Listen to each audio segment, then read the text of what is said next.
Iya, pemirsa, Komisi 3 DPR melakukan rapat internal guna membahas amnesti Baik Nuril. Lalu seperti apa hasil rapat tersebut? Telah ada rekan kami Wahyudi Ritonga langsung dari gedung DPR RI. Silakan rekan Wahyudi dengan laporan Anda.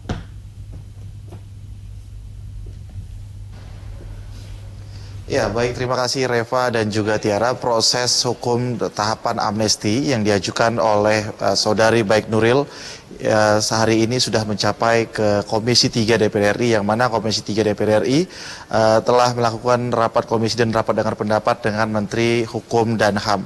Dan untuk mengetahui apa sebenarnya yang menjadi argumentasi dasar dari pihak kuasa hukum Baik Nuril yang mengusulkan untuk mengajukan amnesti bukan gerasi dan langkah-langkah yang telah diambil saat ini, di sebelah saya sudah ada salah satu kuasa hukum dari Baik Nuril, Mas Aziz Fauzi. Assalamualaikum, apa kabar Mas Aziz? Alhamdulillah baik, Mas Wahyu.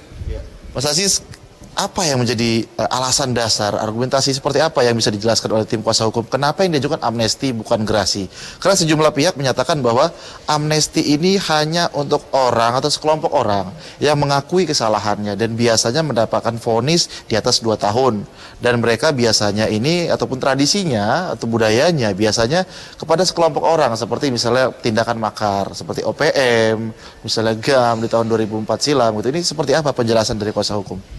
Ya, memang itu banyak berkembang ya Mas Wahyu ya, pandangan umum seperti itu. Saya kira itu yang perlu kami luruskan terkait mengenai amnesti ini, bahwa tidak benar kalau amnesti ini berarti terpidananya mengakui kesalahan. Nah, pertanyaannya kenapa kuasa hukum mengajukan permohonan amnesti ini kepada Bapak Presiden?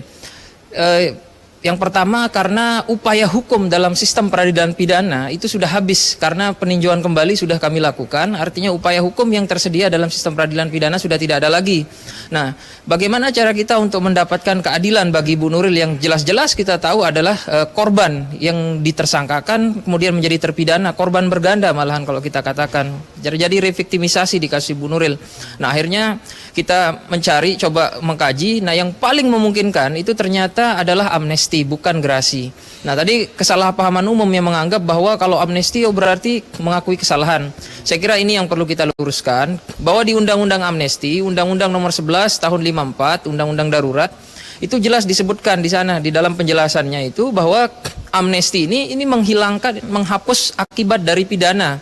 Berbeda dengan gerasi. Gerasi di dalam Undang-Undang Nomor 5 Tahun 2010, perubahan Undang-Undang 22 Tahun 2002, itu menyatakan bahwa gerasi itu hanya terbatas 3 kategorinya. Yang pertama yang hukuman minimal 2 tahun, seumur hidup, sama pidana mati. Nah, ini sebenarnya terbalik yang tadi. Itu sebenarnya klasifikasi di gerasi, bukan di amnesti. Kalau amnesti tidak ada sedikit pun batasan. Bahkan terkait mengenai kejahatan politik makar, tidak ada satu pasal pun di dalam Undang-Undang 1154 yang menyebut secara eksplisit bahwa harus kepada kejahatan politik. Di situ menggunakan kata dapat, artinya dapat. Jadi nggak harus kepada kejahatan politik. Dan yang terbaru itu hasil kajian dari para pakar hukum tata negara dan hukum pidana, itu difasilitasi oleh Menkumham, di mana saat itu kami juga hadir. Saat itu ada Dirjen PP, Dirjen AHU. Semua pakar menyatakan bahwa upaya hukum yang paling memungkinkan, yang paling berdasar menurut hukum untuk Ibu Nuril yang bisa diberikan oleh pemerintah hanya amnesti. Nah, amnesti ini dasarnya adalah konstitusi, bukan lagi menggunakan Undang-Undang Darurat 11 tahun 54. Kenapa? Karena Undang-Undang 11 tahun 54 ini itu mekanismenya harus menggunakan nasihat dari Mahkamah Agung. Sementara konstitusi amandemen terakhir itu menyatakan bukan nasihat dari Mahkamah Agung, tapi pertimbangan dari DPR. Ini dua mekanisme yang berbeda. Jadi tidak mungkin ketemu. Nah, menurut pemerintah bahwa yang paling relevan itu adalah konstitusi, dia yang lebih tinggi dan dia yang lebih baru aturannya. Sehingga yang digunakan adalah pasal 14 ayat 2 Undang-Undang Dasar 45 sebagai dasar hukum dari amnesti, yaitu kewenangan prerogatif dari Bapak Presiden. Tapi kewenangan prerogatif ini butuh pertimbangan dari Dewan Perwakilan Rakyat. Yang namanya pertimbangan ya bisa diikuti bisa tidak, bukan persetujuan, itu catatannya. Dan apakah ini memang layak dan tepat untuk dikategorikan sebagai tindak pidana tertentu? Sementara ini kan Undang-Undang ITE masuk dalam tindak pidana gitu.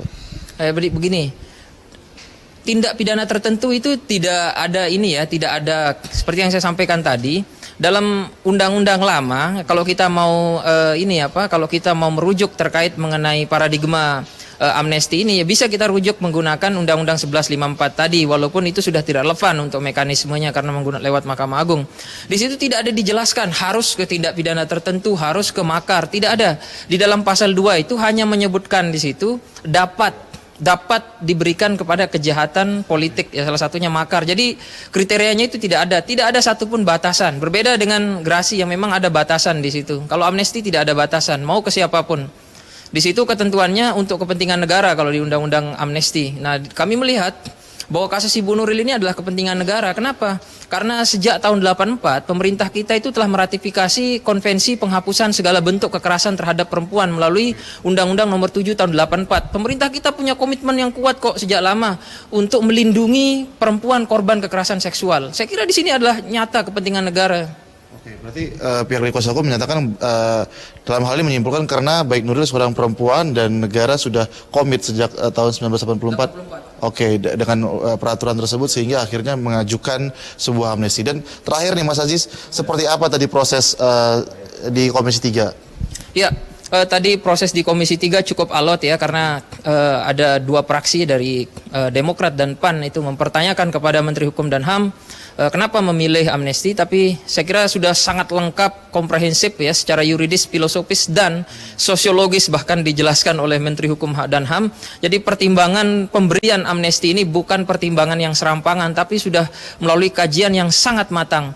Dan alhamdulillah akhirnya semua praksi itu aklamasi dengan suara bulat menyatakan dukungan terhadap amnesti dari Bapak Presiden. Oke, baik, terima kasih Mas Aziz Fauzi. Mas Iya, Treva dan juga Tiara, seperti itulah tadi penjelasan dari tim kuasa hukum baik Nuril yang mana memilih amnesti sudah berdasarkan peraturan yang mengatur tentang amnesti, yang mana dalam hal ini gerasi tidaklah tepat diambil oleh ataupun langkah yang diambil oleh baik Nuril, dan amnesti lah langkah yang tepat karena sudah diatur dan menjadi komitmen pemerintah kita sejak tahun 1984. Untuk sementara itu informasi yang dapat kami perbarui dari gedung DPR RI Jakarta, dan nanti di segmen berikutnya kami juga akan membahas hal ini dengan salah satu anggota DPR RI Komisi 3, Tiara dan Reva. Ya, terima kasih rekan Wahyudi atas laporan Anda langsung dari gedung DPR RI Jakarta.